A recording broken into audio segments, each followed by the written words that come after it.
Hello. This is also a great opportunity to warm up my voice while I'm making sure that the audio levels are as they should be for the recording of this video. Now just remember to cut this out. And then that's the joke where I leave it in and I'm like, oh no, I forgot.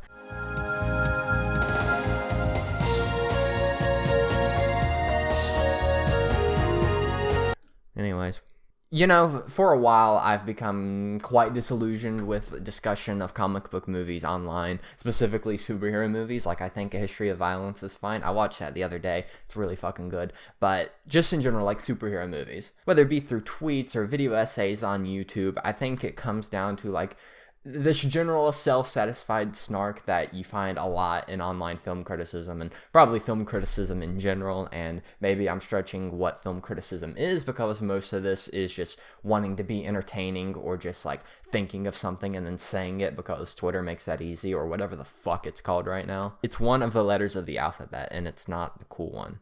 Maybe the problem is just social media in general and what it tends to promote, but it seems like I kept seeing the same 5 tweets on the same 5 movies, and then the same "this movie is a masterpiece" video, and then the same "this movie is a dumpster fire" video, over and over again. And, these factors of, that's just the default state of being for, this community being people who watch and talk about superhero movies. It's not the most exciting thing in the world. Hey, why is it why do we like superhero movies so much? Yeah, there's many easily identifiable reasons. They naturally lend themselves to the audiovisual excitement of the cinematic format. Big action, big music, fun stuff. And then, of course, the majority of us were exposed to it for the first time when we were super young and even more impressionable. But really, what does it is that the superhero genre in both comic and movie and, just in general, lends itself so well to the simplest type of story. The story of good versus evil. You can't get more basic than that, right? But it takes just a couple of seconds of thought to really unspool what a long and varied line that is to pull from. We got fucking spool analogies in this video. Think of how far you can explore good, and then think how far you can explore evil, and then think of all the ways that they can collide. And then also get fucking sci-fi and noir and, all the crazy genre elements that these movies take.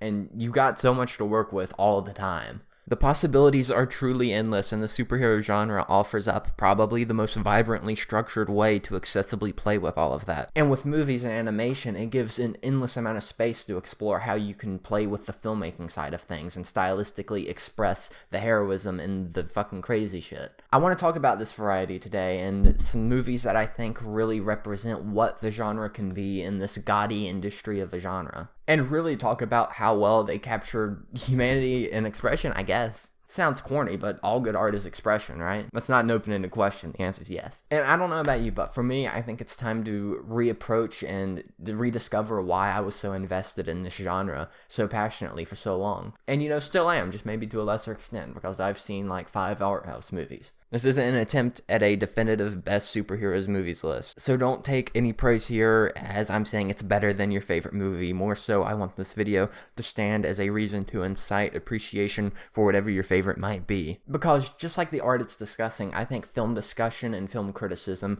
in the constructive sense of the word, should be a form of sincere expression in and of itself. I feel the need to go back to the beginning, both for me and the genre in a way. Wait!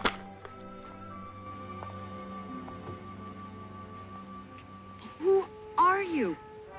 A friend.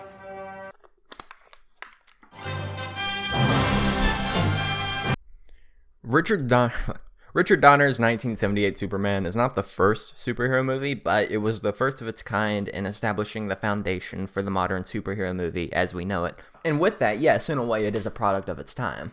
Not just in the special effects department, but also in that the expectation for proper adaptation didn't really exist anywhere outside of really niche circles. And I don't know about you, but my all-time favorite Superman stories from the comics that I consider to be the definitive perspectives on the character didn't even exist in 1978. Not to downplay older comics, but at this point the industry was still in the process of maturing and growing. These folks didn't even know what a Dark Knight Returns was, or what a Dark Knight Returns adaptation was, or what a Dark Knight Returns adaptation was. We really love the Dark Knight Returns, apparently. And I'm saying all this because I don't want to dig into what is good and what is bad adaptation in this video. And I want to establish that this is the movie that set the precedent for what comic book blockbusters looked like. There was no blueprint or formula, and I hate sinking a whole paragraph of words into just prefacing this movie, but I do think the context is important here. It's the foundation for the genre because it got something really right.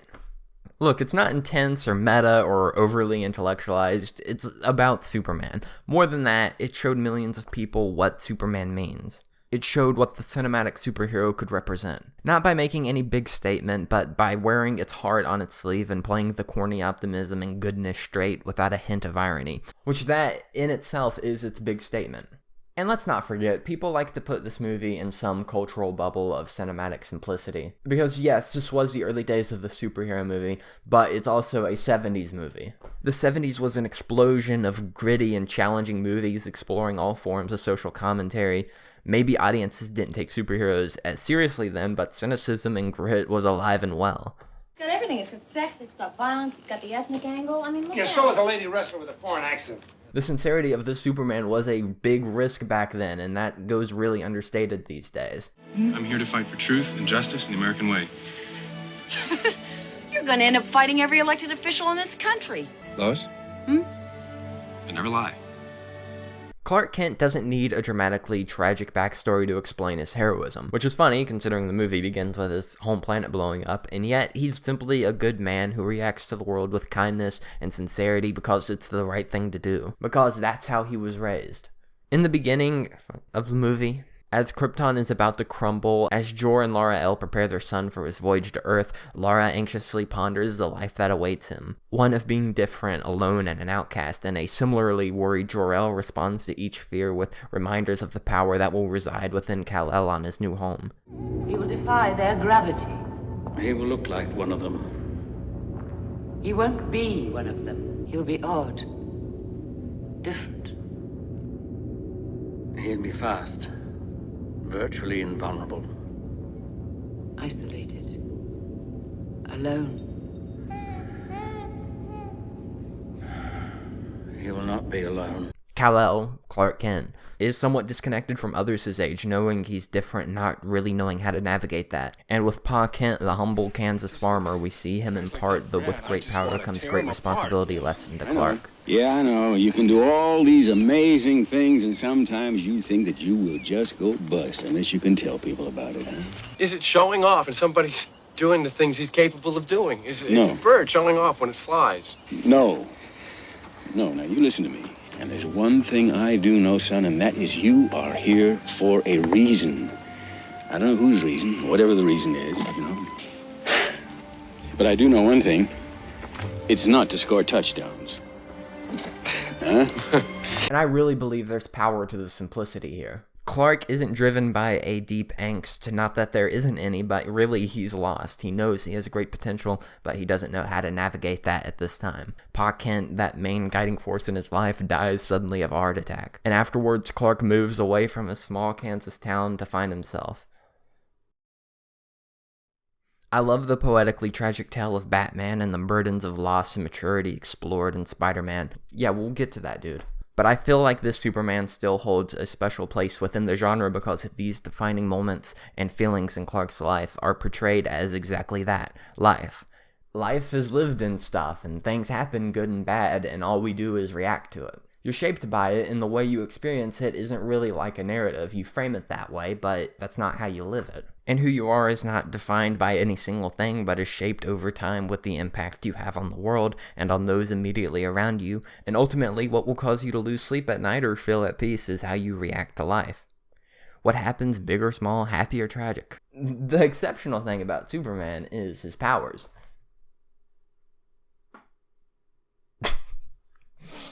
Really think about that for a second. Superman is exceptional and extraordinary because he has power, an advantage to do what regular people can't. But Superman, Kal-El of Krypton, Clark Kent of Kansas, is good. He's a good person because why shouldn't he be? This probably makes more sense in my head than it does out loud, but Superman is compelling because what makes him good is something very simplistic and something that anybody can strive for and achieve. Because day to day, human to human, being good is more important than being exceptional. So, a good person empowered with the exceptional, you get Superman. Clark arrives fresh to the city and the cynical world of journalism. How many T's in bloodletting? 2.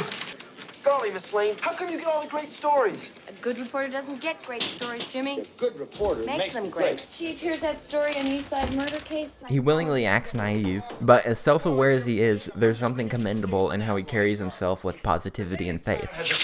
Oh, sorry, I didn't mean to shake it up like that. Oh, well, of course not, Lois. I mean, why would anyone want to make a total stranger look like a fool? Giving the benefit of the doubt all he can to an almost comic degree in a cynical environment just because he can. You can't solve society's problems with a gun. You know something, buddy? You're right. I'm gonna turn over a new leaf. Good for you, sir. That's the spirit. See, he doesn't really want to hurt anybody. And every superhero movie has its villain, and Superman has Lex Luthor. Luthor from Star Wars Andor. Lex may not have the physical abilities that Superman has, but he has a different kind of power. Dude is crazy rich and has an incredible intellect. But the notable thing here is that rather than just being this crazy rich guy looking for ways to make crazy more money, the motivating force within Luthor is his ego. Some people can read War and Peace and come away thinking it's a simple adventure story. Others can read the ingredients on a chewing gum wrapper and unlock the secrets of the universe. He's a narcissist who uses what powers he has to make himself larger than life, a greater force in human history than the simpletons. Why do so many people have to die for the crime of the century? Why? You ask why? Why does the phone always ring when you're in the bathtub? Why is he like this? It doesn't matter. He is simply a maniacal force in the world. There is something so simplistically striking about well-dressed Luthor caressing his ego and his fiendishness, opposed to this tall man dressed in bright colors and a cape, standing in sheer confidence as a force of humbleness and kindness against him. And that is the beauty of Superman that Richard Donner and Christopher Reeve and their whole crew captured in like its purest form. It's its most direct form, and it's the most direct form of the superhero movie, where simplicity, good and bad, is its strength. And with that, the ball was out on the court, ready for it to be picked up by anybody who wanted to take it and run with it with their own sensibilities. Spider-Man! This is why only fools are heroes. Because you never know when some lunatic will come along with the sadistic choice. How did you feel when you knew you'd be making the film? I was absolutely terrified.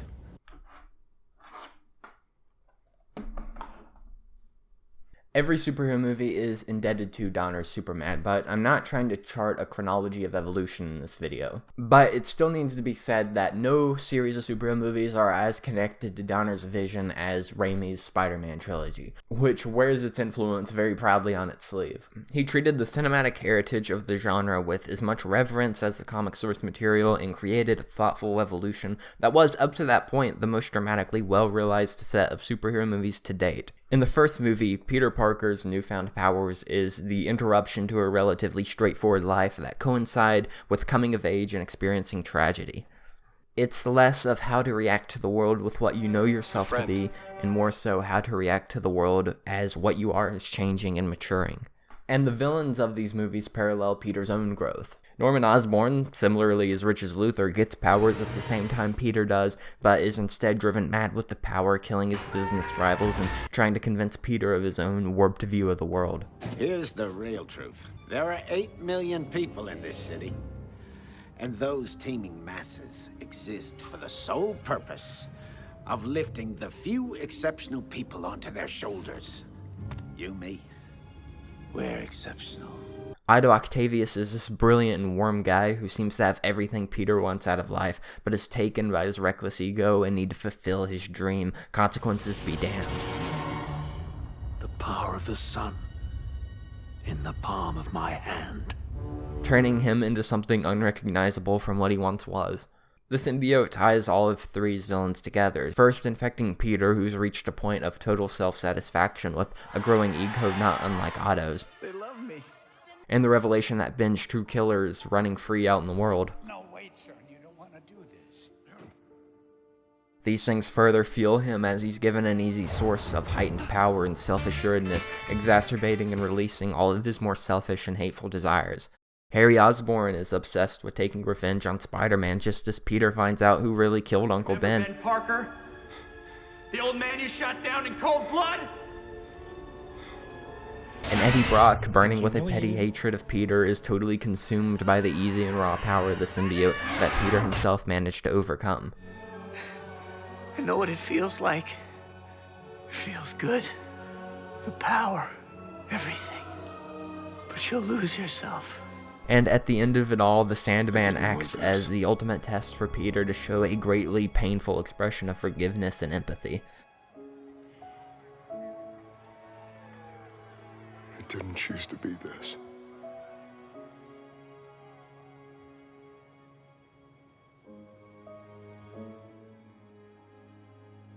I forgive you.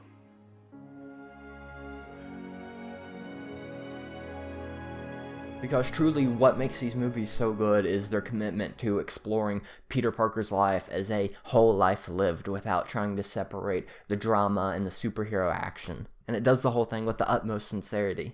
You take it as it is on its terms because that's life. It's like that Jimmy Dean song, My Way.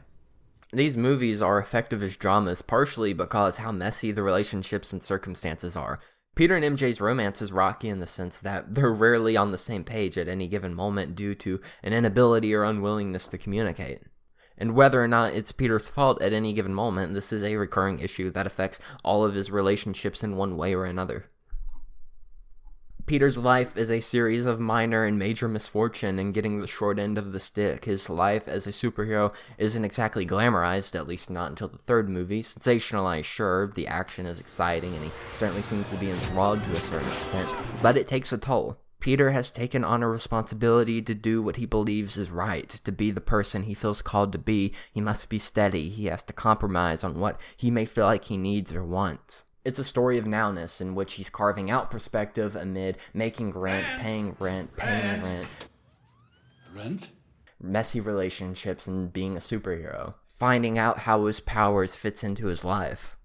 These movies really understand the value of consequence. Every choice, good or bad, has consequence, and he's forced to ask himself over and over again, is this worth it? And the answer is yes, and it's always yes. It's a meaningful answer because just as these movies show struggle and consequence, there's a deep, delicately handled value to life that adds this unspoken motivation that goes beyond the broad commitment to heroism.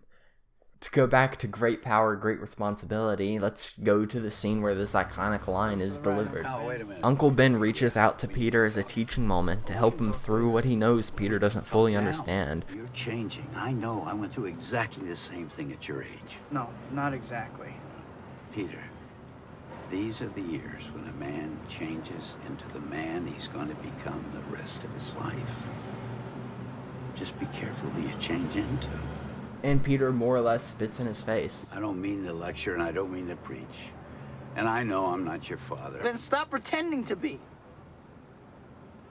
And Peter storms out of the car, and later he lets a robber get away, and that leads to Ben's death. Peter arrogantly turned his back on Ben's advice only to learn the value of it the hard way.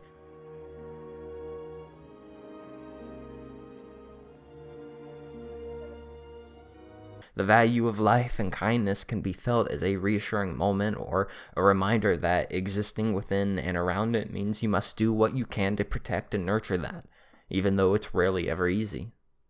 Spider-Man 1 is all about him reckoning with maturity and power and the imprint his loved ones had on him and the potential imprint his newfound powers will enable him to leave on the world. Spider-Man 2 is just the weight of that mature life weighing on Peter. If I do so much to help people and it only brings me misfortune, why should I keep doing it? So at that point, he steps back. He doesn't become warped. It's not a villainous turn for Peter. He just takes a path of deliberate indifference. I can help, but it's not my problem. There's truly nothing inherently corrupt about this turn for Peter, but the movie paints a line between a break and a step back, and a denial of what you can be. Or, on the flip side, an inflated vision of what you can be can consume you. Resolution is found when you look at what you are and what you could be and putting your immediate gain aside to help. Coming back to the idea of sincerity and communication, look at this moment. It's just Peter and May in the backyard. She's giving her nephew advice she knows he needs to hear.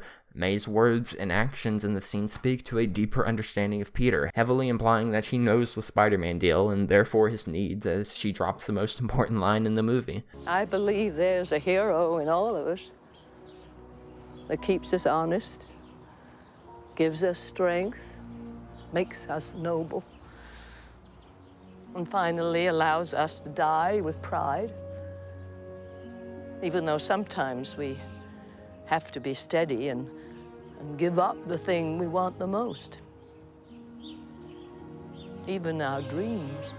And Peter later reaches out to Otto in the same exact way with the exact same words, totally bringing down his guard to provide what was an intangible level of clarity and help to someone he respects and looks up to, someone going through another variation of the same issue. Though Otto's path took the shape as a warped detour of the self, blind to the destructive perversion of himself, something Peter is able to recognize having overcome his own crisis. It was my dream. Sometimes, to do what's right, we have to be steady and give up the thing we want the most, even our dreams. And that leads to just what is one of the best endings for a villain ever in, like, any movie. I will not die a monster. The taste. Strawberries. Spider-Man 3 is... Spider-Man 3 is not only a great Spider-Man movie, but a pretty solid film all around. Spider-Man 3 is a little more all over the place, but still resonant in my mind, as it continues to cover how life, luck, and transformation challenge and twist who we want or should be. I made a video about this movie when I was like 15, and I was like so into comic book Twitter at the time, and so into online discourse, I was paying attention to it all day, every day. And as embarrassing as that video is, I think I do generally stand by the majority of it. Putting an asterisk here next to this point, because I haven't actually watched the damn thing in about 2-3 years, actually since whenever I made it. I was a huge fan of High Top Films, and that video was just me applying his style of writing and manner of speaking to something that I specifically liked at the time. Because when I looked at that thing, I saw something that was affecting and underappreciated, and the tenderness and vibrance of that movie really made me passionate about speaking in its favor. And then I could show all the fuckers on Twitter how damn good it was. And revisiting these movies, all of these movies, really makes me think about like how different my perspective is on all this. Because the internet and the communities and the way that they've evolved on it, it creates this atmosphere of adverse tribalism to fucking everything, specifically around movies for some reason. And I think it really sucks the soul out of the medium, and at what point are we just watching stuff to argue about it? And then that's when it cuts to Guardians of the Galaxy. I have a gun. A James gun. James gun. When I started writing this video, Guardians of the Galaxy Volume 3 was still a few weeks away from releasing, and by a few, probably like a couple months. I thought about putting this video out alongside its release, and then this Guardians of the Galaxy section of the video could kind of end on like an open-ended anticipation for it, rounding up the meaning and importance of Volumes 1 and 2 with the idea that the anticipation being felt at the time was a part of the meaning of the video. The idea that there's more to come, and what's coming is saying goodbye to something special. And then I got into a car wreck. Ouch. Budum tisk.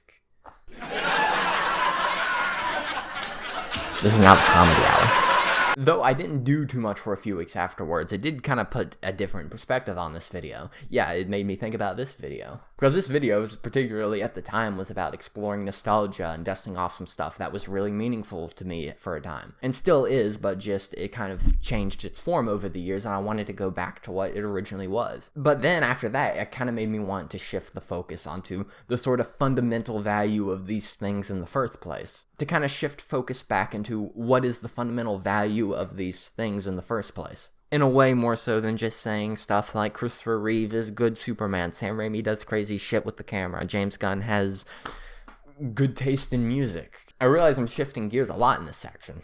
Gears car joke. But I think it's relevant. Back when I was really into YouTube video essays, one of my favorites was The Complex Feels of Guardians of the Galaxy Volume 2 by Lindsay Ellis. And the part of that video that has always stuck with me is when she talks about Peter and Yondu, specifically in relation to Yondu's death and his funeral, relating that to her own experience of having to eulogize her own father at his funeral. Something that in a vacuum is just a well-realized dramatic beat in a story becomes a knife that cuts through to an experience, creating a sort of catharsis or at least an awareness to something. There's something reassuring and affirming about a story speaking to something you felt, allowing you to re-experience or at least realize the memory in some way. And yeah, I did just spend several sentences saying what basically amounted to good art is relatable. But yeah, just like the whole good versus evil thing, it's deceptively complex. Music, it's incredible. It can elicit so much in just a couple of bite-sized minutes, all the ways we can manipulate sound and our voices and words, put them all together to make a feeling happen is really neat. The music is really everything in the Guardians of the Galaxy movies. It obviously gives them style and energy, but truly where it elevates a story is that it gives another plane to the characters and, by extension, the audience to feel. The music exists diegetically, mostly playing through Peter's personal cassette tapes, and because of that, we subconsciously interpret and experience the music from his point of view. In one way, that's knowing it's his music that he's choosing to listen to. A song reflecting a scene isn't just an appropriate stylistic decision, it's Peter choosing something that resonates with him in that moment.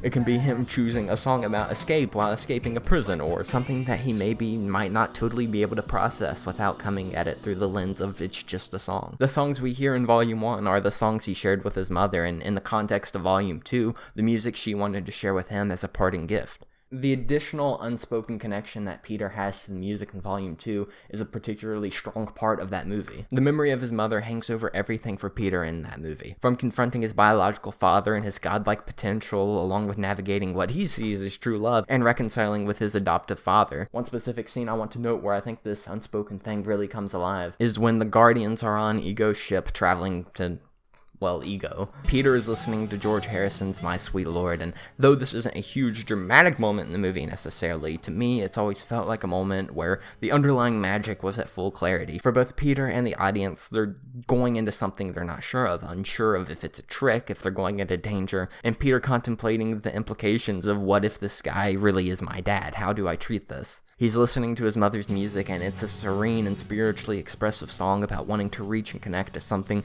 greater than our lived human experience. The song foreshadows Ego's godlike being, which is its obvious connection to the story, but the imagery in Peter's expressions, he's thinking about his father and his mother. The song is adding this grander emotional scope to how we're interpreting Peter's thoughts. It's effective in a way that transcends genre entirely.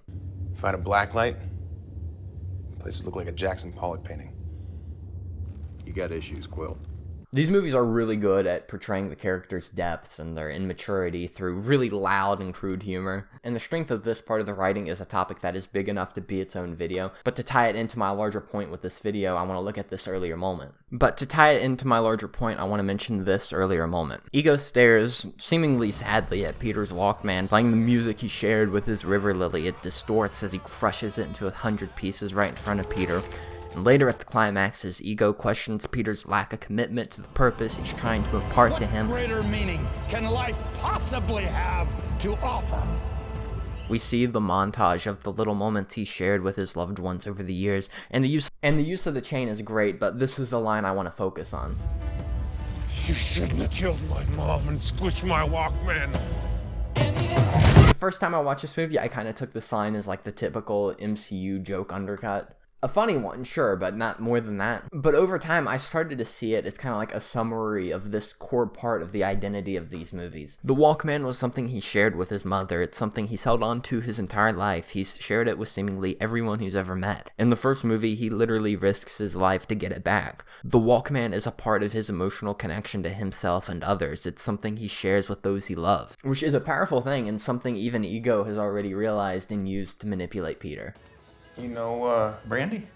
By Looking Glass? A favorite of your mom's. Yes. Yeah, it was. The Walkman is a piece of how Peter handles life. So it's a funny line, but also an incredibly important piece of perspective on Peter's character.